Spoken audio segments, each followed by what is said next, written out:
ভাবুন তো, আপনি দিনভর একটা প্রাইভেট কোম্পানিতে 10 ঘন্টা কাজ করছেন, মাইনে মাসে মাত্র 8,000 টাকা। দিন শেষে শরীর ভাঙা, মাথা গরম, সামনে অন্ধকার ভবিষ্যৎ, কিন্তু তবু সেই ক্লান্ত শরীর নিয়েই রাত 2টো পর্যন্ত পড়ে চলেছেন। 4 বছর ধরে হোঁচট খেতে খেতে হেরে গিয়েও আবার দাঁড়িয়ে যাচ্ছেন, শুধু একটাই স্বপ্ন নিয়ে, আমি একদিন আইএএস হব।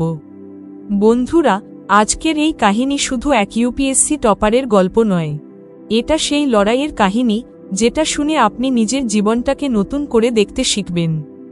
ভিডিওটা একবার শেষ পর্যন্ত দেখুন, আর যদি সত্যিই অনুপ্রাণিত হন তাহলে অবশ্যই চ্যানেলটি লাইক ও সাবস্ক্রাইব করে পাশে থাকুন।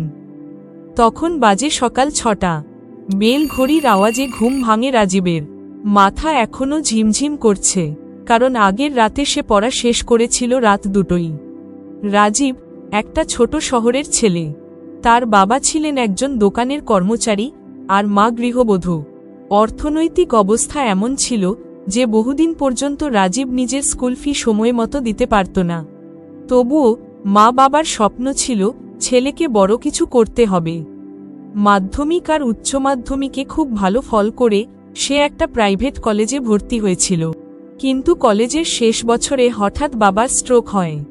সংসারের পুরো দায়িত্ব পড়ে যায় রাজীবের কাঁধে। জীবন তখন একটা কঠিন চ্যালেঞ্জ হয়ে উঠেছিল। সামনে চাকরির প্রয়োজন, কিন্তু ভেতরে কোথাও একটা স্বপ্ন, আইএএস অফিসার হওয়া। রাজীবের মতো একজন গরিব পরিবারের ছেলে কি করে এই স্বপ্ন দেখবে, সেটাই চারপাশের মানুষের প্রশ্ন ছিল। কিন্তু রাজীব জানত, স্বপ্ন যত বড়ই হোক, যদি মন থেকে চাওয়া যায় তাহলে অসম্ভব কিছু নেই। একটা ছোট্ট প্রাইভেট কোম্পানিতে 8,000 টাকা মাইনের চাকরি নেয় সে। সকাল 9টা থেকে সন্ধে 7টা পর্যন্ত কাজ করত। ফিরত বাসে দাঁড়িয়ে দাঁড়িয়ে। ক্লান্ত শরীর নিয়ে বাড়ি ফিরে একটু খেয়ে বই খুলত রাত 8টার সময়, পড়ত টানা রাত 2টো পর্যন্ত। এইভাবেই চলল একটা বছর। প্রথমবার ইউপিএসসি দিল, সে ব্যর্থ। দ্বিতীয়বার ফেল, আবারও। তৃতীয়বার প্রিলিমস পার হলেও মেইনসে বাদ। চারপাশের মানুষ হাসছিল, বলছিল, এই ছেলে ইউপিএসসি দেবে, নিজের পকেটে ভাড়া পর্যন্ত নেই। কিন্তু একটা জিনিস রাজীব জানত, সে হার মানতে শেখেনি। চতুর্থবার আরেকটু প্রস্তুতি, আরেকটু ধৈর্য, নিজের ভুলগুলো থেকে শেখা। এবার নিজের জন্য নয়, মায়ের চোখের জল থামানোর জন্য, বাবার হাসপাতালে কাটানো সেই দিনগুলোর প্রতিশোধ নেওয়ার জন্য সে পড়েছিল আগুনের মতো। এবার তার প্রস্তুতিতে যুক্ত হয়েছিল রুটিন, স্ট্র্যাটেজি, আর সবচেয়ে বড় জিনিস, আত্মবিশ্বাস।